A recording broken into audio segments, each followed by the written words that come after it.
Hi, my name is Matthew, and I'm going to be showing you the best strategy on how to play blackjack. So essentially, people have the impression that you want to try to get as close to 21 without going over, which is called bankrupting or bankruptcy. And that is actually not the way that you want to think when you're playing blackjack. You actually want to focus on just simply getting a higher amount of points than the other players or the house. So I'm going to go ahead and show you what the three main ways that what moves you can make. There's a fourth move which I'll show you, but it's pretty rare. So we have our bet here, which is going to be 5 chips, and so we're going to go ahead and start with that.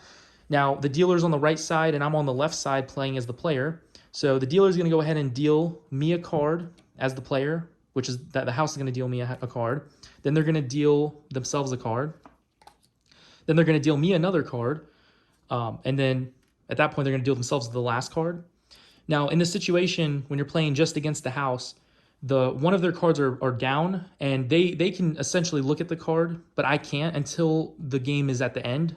So at this point, this is going to be a move where you'd want to stand, because when you have anything between 17 and 21, it's not worth a risk of hitting or doubling down, because at that point, if you take that risk, you're most likely going to end up going over 21. So at this point, we're going to stand.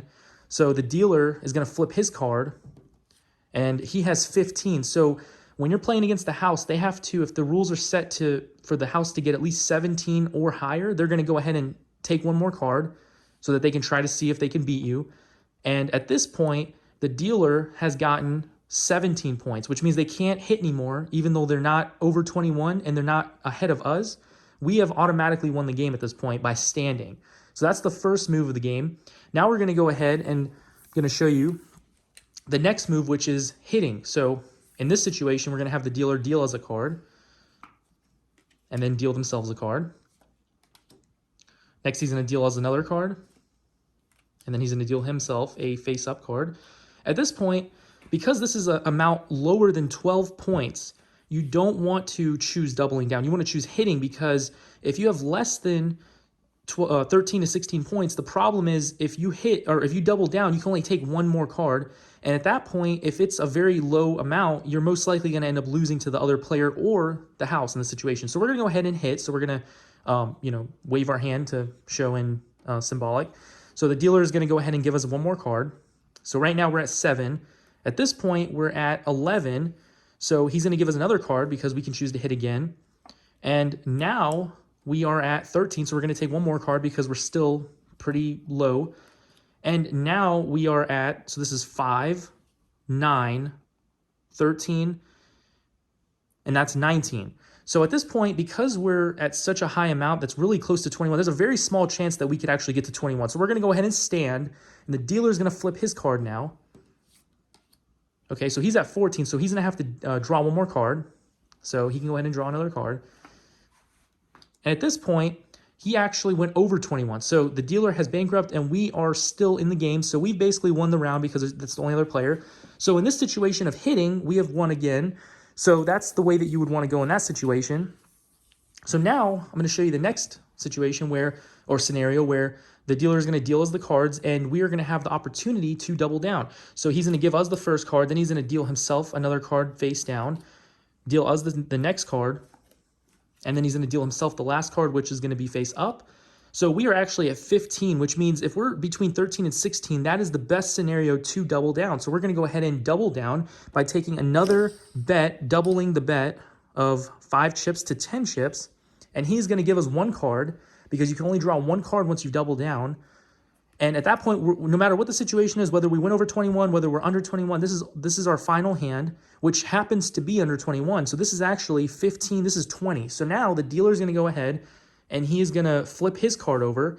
And then he is going to, at this point, he can't hit anymore, or he can't go take another card anymore, because he is actually, what number is this? That's a 9. Okay, so he is actually at 17. So that's where you have to stop. So since we're actually over that, we're at 20, so we've won this round as well.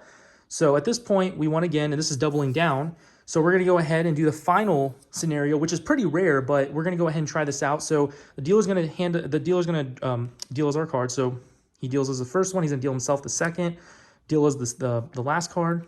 and then he is going to go ahead and deal himself that card. So basically at this point, what we can do is there's actually an action you can choose. When you have two of the same exact card face cards, you can actually go ahead and split them into two different bets. So when you have one bet, you put that under the first card, and then you have the second bet under this card. You actually have two games going under your same personal side here. So he's going to go ahead and deal us because we've basically gone ahead and split the cards to do two separate games here. So with this game, at this point, he's given us that card. Now he can give us the other card. So with this one, we're at 19, and with this hand, we are at 17.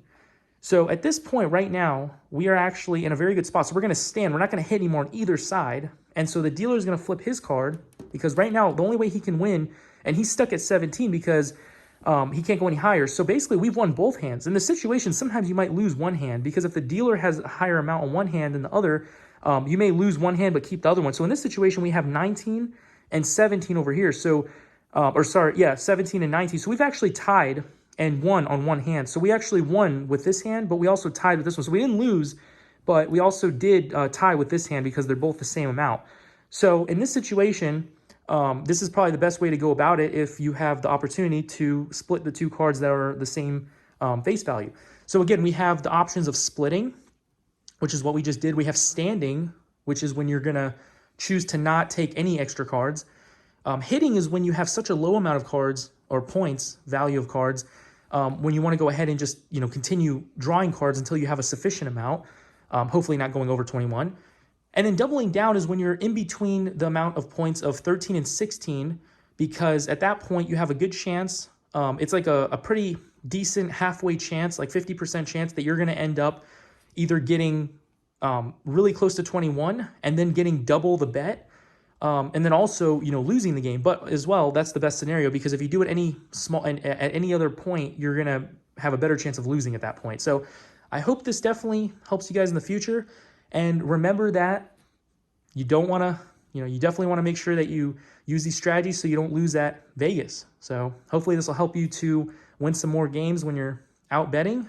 And I hope you guys have a good day. Thank you.